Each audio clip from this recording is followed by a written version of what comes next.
Parmi tous les peuples de la terre, Dieu, dans sa souveraine liberté, en a choisi un pour en faire son confident d'abord, son ambassadeur ensuite. C'est dans ce sens que l'on parle de l'élection d'Israël, non au sens de votation, mais au sens de choix délibéré.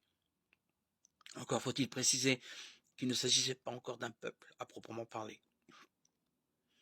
Au tout début de cette longue aventure, il s'agissait d'un couple stérile, Abraham et Sarah, bien trop âgés pour pouvoir rêver de procréer. Mais Dieu en avait ainsi décidé et la descendance promise au patriarche a vu le jour. Une descendance consciente de bénéficier à tout jamais de ce choix gratuit de Dieu.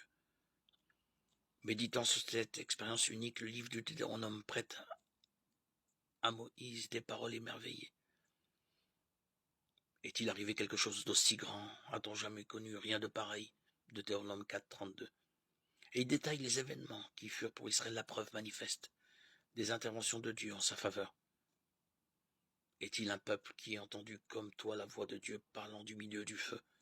Est-il un Dieu qui ait entrepris de se choisir une nation, de venir la prendre au milieu d'une autre? Comme tu as vu le Seigneur ton Dieu le faire pour toi en Égypte.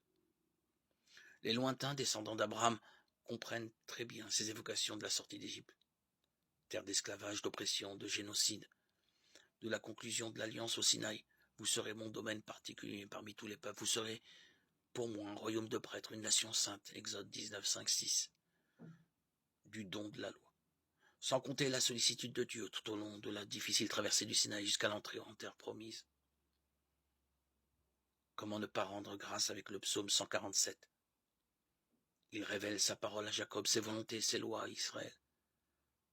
Pas un peuple qu'il ait ainsi traité, nul autre n'a connu ses volontés.